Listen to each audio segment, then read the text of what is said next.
أسعد الله جميع أوقاتكم أعزائي المشاهدين. أنا حيدر عراقي أعيش في هولندا. إذا أنت أو أنت مهتمين بأمور اللجوء واللاجئين أنت بالمكان الصحيح. كل ما عليك أنه تنضم لعائلتنا وتستفاد من محتوى القناة.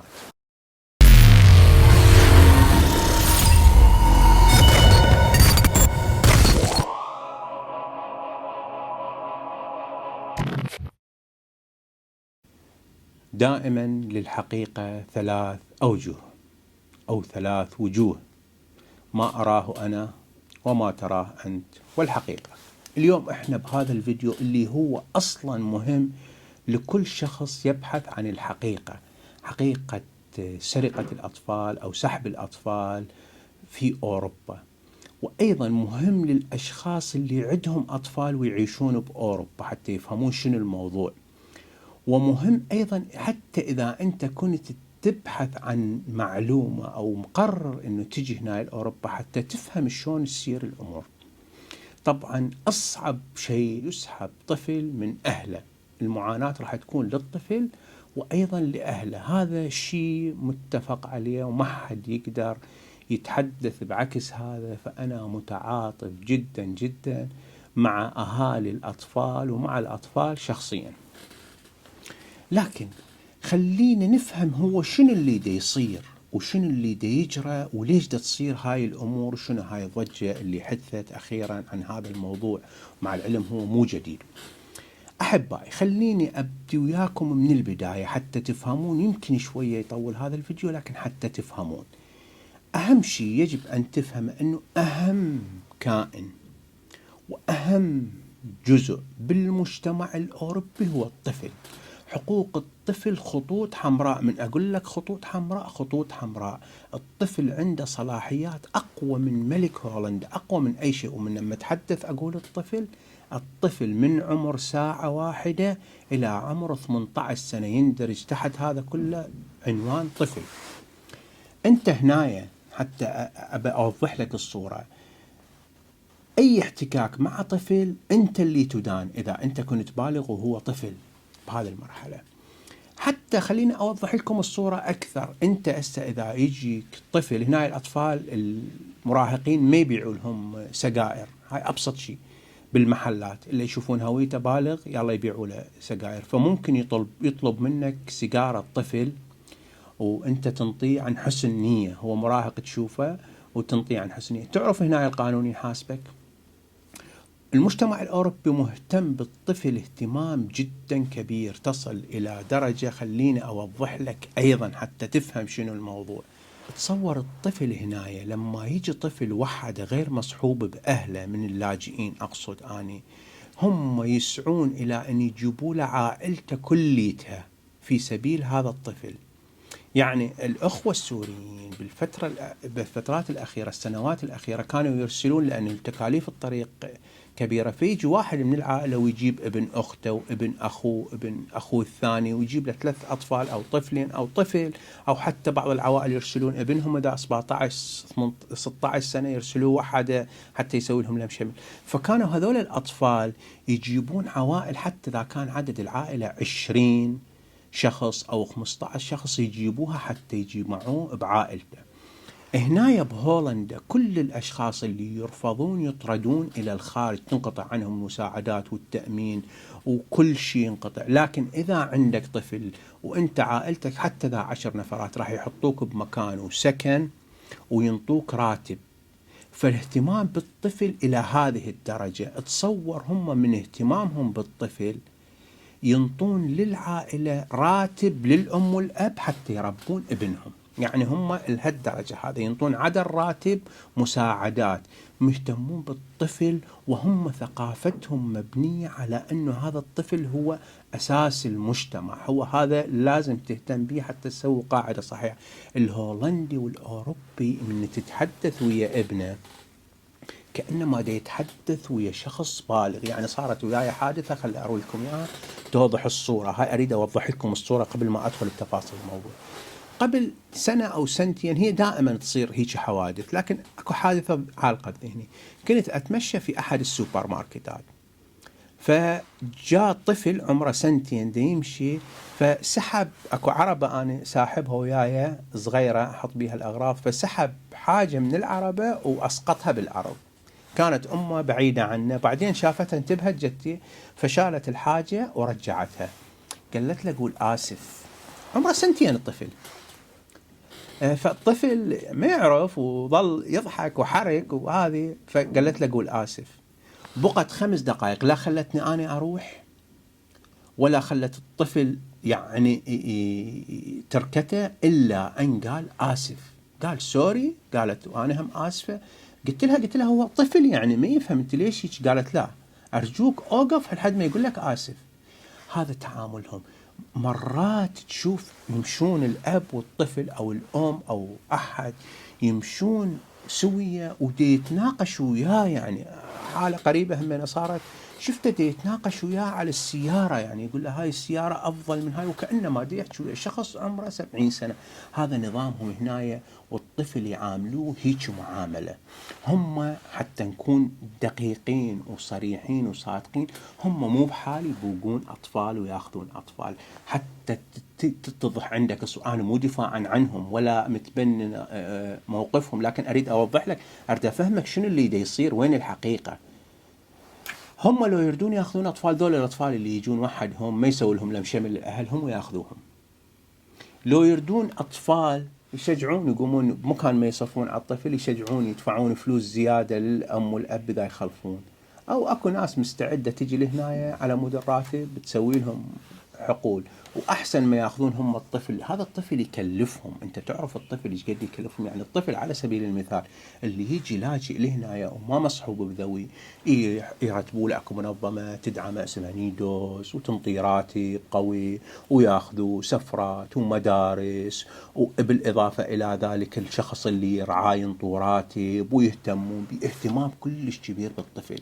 يعني الطفل هنايا أنتو إيش أوصف لكم وإيش أقول لكم ما تتوقعون. يعني هاي المشاكسات مع الأطفال والأمور والهذه يتحملوها هذول المعلمين والمدرسين، ويقعدون ويطولون خلق ويا الطفل. مو طبيعي، لأن يحترمون الطفل، وأعلى حقوق للطفل هي حقوق الطفل. يعني أنت هسه أقوى جريمتين في أوروبا هي الاعتداء على القُصّر وتجارة البشر. ذني أقوى، تجي بعدها المخدرات وغيرها. لكن ذني ليش؟ لأنه هذا القاصر يعتبروه شخص، الطفل يعتبروه شخص غير قادر على الدفاع عن نفسه، فالقوانين تحميه وتدافع عنه. طيب لحد ليش دي ياخذون الطفل من هم خوش ناس وخوش أشخاص؟ خليني أروي لكم حادثة صارت ويا شخص كنت بالكامب تقريبا بال2015 أو 2016 على ما أذكر. كان ويانا شخص بالكامب معاه ابنه بقد سجاد، ابني كان بوقتها الله يحفظ أولادكم. هذا كان بالليل يسكر ويجي يضرب ضرب كلش قوي. تصور الطفل هذا يروح للمدرسة ويعرف وقام يفتهم شنو الموضوع. الطفل ما يصرخ ويستنجد، يقول له بابا لا تضربني، ترى ياخذوني من عندك. الطفل فهم السر. طيب شنو اللي دا يصير؟ اللي دا يصير لا هو سرقة من هذه الجهات اللي دا تاخذ الأطفال، ولا هو خطأ بمعنى الخطأ اللي دا يصير من الأهل مما يضطر أنه ياخذون أولادهم. لعد شنو دا يصير؟ من المقصر؟ أنا المقصر؟ لا، خليني أوضح لك الصورة. اللي دا يجي جايب أفكاره ويا يريد يطبقها هنايا، ما يعرف هذه قوانين هذا البلد، ما يفهم انه هنايا بهذا البلد اكو قانون، والقانون لا يرحم. هنايا القوانين مجردة من الإنسانية. كمية الإنسانية مفرطة عند الشعوب، لكن عندما تصل إلى القوانين مجردة من الإنسانية. يعني هم إذا شخص محكوم يعني عنده كل أمراض الدنيا وما يقدر وحكمة، لكن القانون بشيء ينفذوه عليه، ما يخضعون للإنسانية. فنفس الشيء موضوع أخذ الأطفال، هذا قمة المعاناة، راح يسبب للطفل والأبو، لكن القانون ينص. فاللي دا يجي هنا من هناك دا يجي بأفكاره يريد يطبقها هنا. شلون؟ خلينا ناخذ أمثلة. قبل كم يوم شفت أوجه له تحية الأخ فهد اليوتيوبر اليمني موجود هنا بهولندا، حكى حادثة راح استشير لكم بها، حتى موجودة على اليوتيوب تقدرون تطلعون عليها، ما أريد أجيب لكم حوادث، أنا أروي لكم إياها. قال أني عنده صديقة، يمكن راح أرويها صحيح أو لا، عنده جيرانهم وعندها بنية صديقة بنته، يروحون يذهبون سوية للمدرسة، ويقولوا دائما نلتقي لما ناخذهم هنا الأطفال، الأب ياخذه للمدرسة ويرجعه من المدرسة، هذا واجب على الأب، لأن هم يعتبرون الطفل عندك أمانة. هذا المبدأ، هم معتبرين الطفل عندك أمانة، أنت مو ممتلكه للطفل. هذا يجوز هناك اكو عقليات يعتقد انه ابنه هو ملكه ويسوي كل شيء، يا بنته هي ملكه ويزوجها عمرها 19 16 15 14. هنا القانون يجربه على هذا الشيء. هذا العقليات اللي يجي. فخلينا نرجع الحادثة فهد.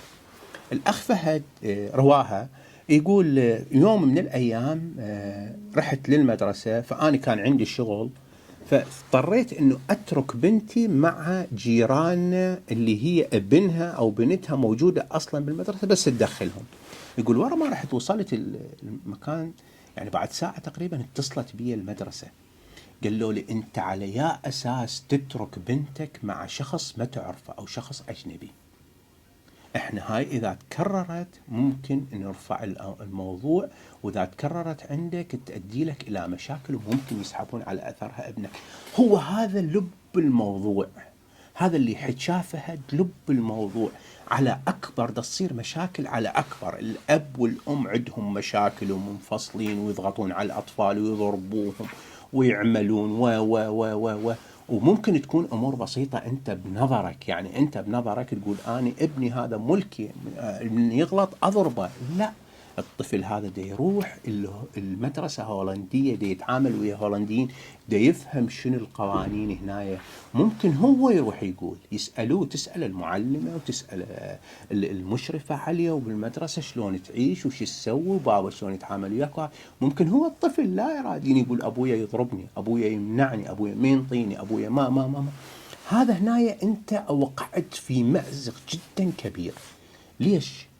لأنه أنت خالفت، أنت أمانة هذا عندك. أول ما تحط رجلك بأوروبا افهم، هو المفروض أنت فاهم من بلدك، لكن أول ما تحط رجلك بأوروبا افهم أنه أنت عندك أمانة، وأمانة عظيمة هي الأطفال، يحاسبوك عليها، ما يتركوك أنت براحتك، ما يتركوك تضغط وتضرب وتسوي. أنت تعتقد، لأنه إحنا ببلدان يجي الأب يضرب الابن ويسوي ويحصر ويضغط ويمارس عاداته على البنت، يزوجها عمرها 17 يضغط يسوي. هذا هنايا كلها تعتبر جرائم، وجرائم وين احنا قلنا هذا الطفل خط احمر. هذا هو الاساس اللي دي يشتغلون عليه، يعني هذا صلاحياته اقوى من الملك. الطفل هسه اذا يضربك، اذا يجي واحد عمره اقل من 18 سنه ويضربك ويأذيك، ما يحاسب لهالدرجه هذه، انت ممكن تحاسب. هذا اللي دي يصير وجوهر الموضوع، أفكار الأشخاص اللي دي يجون من هناك. أكو الحظ مرات يلعب دوره. شخص صارت عنده مشكلة مع ابنه، وابنه نقلها للمدرسة، لكن هو مو دائما هاي المشكلة، صارت حالة فردية ونبهوه.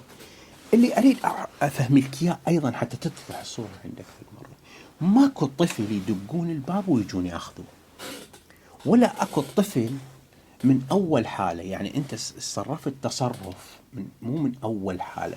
والدليل يعني أكو أشخاص مثلا يعني تصير عندهم مشاكل كبيرة، يعني أهلهم مثلا يتهمون بالمخدرات ويتهمون بهالشيء وهذا، لكن هو ما دام ما أثر على طفله يخلوه يم طفله. وهذا الكلام وينطبق، أنا أريد نظرية المؤامرة، هاي الشيء اللي إياها من دماغك. مثل ما قلت لك، هم لو يردون يصرفون هالقد على الطفل، وهو الطفل أولا وأخيرا موجود هنايا. هي حتى الدول، هي إذا تقول لي إسلام وما إسلام، كل الناس مداخليها بهالمواضيع هذه. هم أصلا الدول هي مو مسلمة ولا مسيحية ولا تعترف الدين، فما لها علاقة إذا هذا مسلم وإذا هذا مسيحي وإذا هذا هو طفل عندها إذا تريد أطفال. اثنين، قلت لك كان هم ذول الأطفال بمكان ما يجيبون الطفل يجي لهنا يوصل، وهاي أحكي لك آلاف الحالات، مو حالة وحالتين، ما يوصل هنا ياخذوه ويقول لك هو هذا وعوف أهله، هذا كسبنا مكسب، احنا نبحث عن الطفل. أخوان الأطفال يصرفون عليهم كثير كثير كثير. فنظرية المؤامرة استبعدوها رجاء، لأنه مو منطقية مو حقيقية، لأنه هذا الكلام ينطبق على الأوروبي قبل العربي، لكن الأوروبي هو فاهم شلون يتصرف. شرحت لك شلون هو يتصرف ويا ابنه، شلون يتعامل. احنا موضوع الثقافات اللي جايبيها منك، واللي هي مو بس على موضوع الأطفال، مو بس على موضوع اللي هنا دمرت ناس يجون هنا رأسا وطلقوا وعلى مود فلوس يتعاركون وعلى مود راتب هو بالمحصلة النهائية هذا كله ينعكس على الأطفال. انت روح شوف حالات الطلاق، روح شوف حالات أعلى حالات طلاق هسه اللي هنا بالمجتمعات العربية، أعلى حالات طلاق. وإذا أريد أطلع لك إحصائيات، وهسه مثل ما حكيت بالفيديو السابق هم راح يطلعوا لي أشخاص ويقولوا لي أنت، لكن أعلى حالات طلاق، وهي أغلبها حالات الطلاق يعني ما أريد أدخل بهاي التفاصيل، لكن أعلى حالات طلاق للمجتمعات العربية، وهي تنعكس على الأطفال. فأخوان اللي دا يصير هو إنه هاي العقليات اللي دا تجي منك مدى تعرف إنه هي هنايا بلد إلى قوانينه ولازم يتبعون هذه القوانين. تصير حالات يحاول أو يعتقد إنه هو في بلده وما يحترم الطفل. هنايا الطفل خط أحمر، وأنت إذا أبوه مو معناتها إنه أنت المالك، هو مو سلعة، هذا بشر، هو أمانة عندك هذا الطفل. ليش؟ لأن هذا الطفل له حقوق، أعلى درجات حقوق الإنسان هي للطفل. وراح أصدمك ويجي يجوز وراها الحيوان. هسه تقول لي المرأة ما أدري شنو، لا يجوز يجي وراها الحيوان. أنت تدري هسه مو بس طفل، يعني مو بس طفل، هو بالمناسبة وحتى جيرانك ممكن يبلغ عليك إذا سمع أنت مشاكل بالبيت وعندك ضرب وأذية لأولادك واستنجاد، وهذه تكررت الحالة مرة مرتين، جيرانك يبلغ. وهو مو بس على الطفل يبلغ. هسه أنت إذا عندك طفل، شوف القوانين هنا شلون تحمي الضعاف. الطفل والحيوان يعتبر كائن ضعيف ما يحمي نفسه، فالقوانين مشددة هي اللي تحميه. عندك كلب أجلكم الله وما تطلعه، المفروض تطلعه 3 أيام باليوم، وما تطلعه أنت، وجيرانك شافك ما تطلعه، قام ينبح صوته عالي، حابسة وساجنة وبالبيت وطالع، يروح يتصل عليك. تعرف يجون شرطة اسمها شرطة الحيوانات، ياخذون الكلب ويعاقبوك شحال العدو يا الطفل. انت تعرف اكو قانون اذا انت تركت ابنك بالسيارة وحده، ابنك هذا اذا تتركه بالسيارة وتقفلها وتروح تتسوق تروح تجيب، هاي احنا العرب يسووها هواية، تعرف ان هاي القانون يعاقبك وممكن تؤدي الى تاخذه.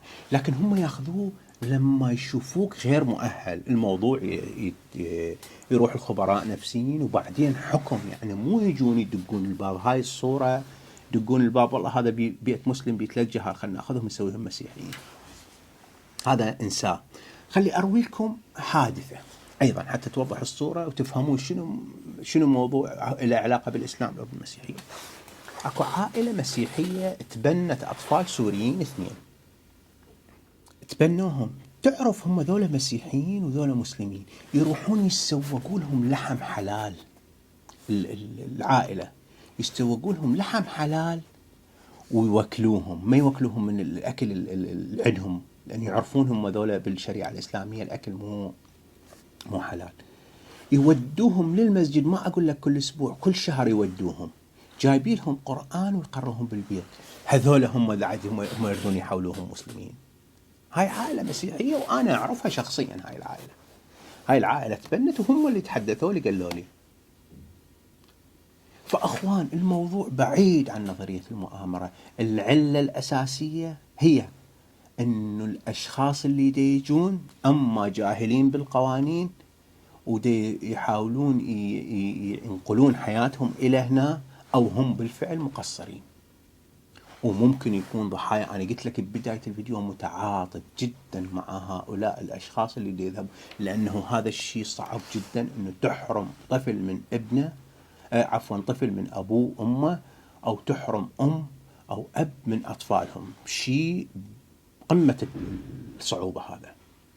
لكن احنا هنا مو نقول إن هم مذنبين. المشكلة مدى تفهم ما أنت أكو مثل يقول اللي ما يعرف الصقر يشويه. أنت ما تعرف القوانين ده تأثر على روحك. هاي المشكلة اللي أنت دا تجيب الأذية لنفسك، أنت دا تجيب الأذية. وبعدين وقلت لك القوانين هنا أبد ما بيها إنسانية، القوانين بحتة تطبق، القوانين بحتة تطبق. ودنت يعني على سبيل المثال هسه أنت خلينا أقرب لكم يا حبيبي، أنت تسوق هنايا 40 سنة 30 سنة وما عندك مخالفة واحدة، لكن من تصير عندك مخالفة واحدة يحاسبوك ما تشفع لك ل 30 سنة. أيضا الحالات الإنسانية، يعني أنت هسه قلت لك شخص يكون يتعاطف وياك، القاضي اللي يحكمك يتعاطف وياك، الموظف اللي يحكمك يتعاطف وياك جدا، لكن مجبر أن يطبق القوانين. فلذلك القوانين ما بها روح، وما عندهم والله الخاطر فلان، والله يتدخل فلان مسؤول. يعني طفل إذا أخذوه الملك رئيس الدولة ما يقدر ينهي هذا الموضوع، ما يقدر يعيد للطفل، مو من صلاحيته، لأنه هم يعرفون أكو منظمة درست الموضوع وأخذته. فيا أخوان، نصيحة لكم للأشخاص اللي عندهم أطفال وموجودين هنا بأوروبا، افهموا شنو الموضوع وافهموا شنو القوانين، وأطفالكم أمانة وتحاسبون عليهم. مو عبالكم ينطوكم بس عليهم فلوس، مو عبالكم ينطوكم ويصرفوا لكم مخصصات من أجل تربيتهم، وهذا هو. لا، أنتم مطالبين مثل ما دي يدعموكم ودي ينطوكم ودي يساعدوكم، أنتم مطالبين أيضا بتطبيق القوانين. فافهم ابنك هو راح يعلمك. أنا قايل لها السجاد وقايلها لهواية أصدقائي، الأطفال هنا هم يربونا مو إحنا نربيهم. أنا مرة لزمتها السجودي حبيبي قلت له أنا أبوي رباني بس أنت اللي ربيتني. هذا الواقع، أنت جاي لهنا تعيش بهذا البلد، احترم قوانينه وطبق قوانينه. أنا أتمنى أنه الحلقة وصلت وقدرت أوصل المضمون. هو الحديث عن هذا الموضوع كثير، ومتعاطف جدا مع الأشخاص اللي سحبوا أطفالهم، والله يكون بعونهم. لكن رجاء أنتم انتبهوا، اللي موجودين هنا أو اللي تردون تجون انتبهوا حتى لا تقعون بنفس هذه المشكلة. وشكرا لكم، مع السلامة.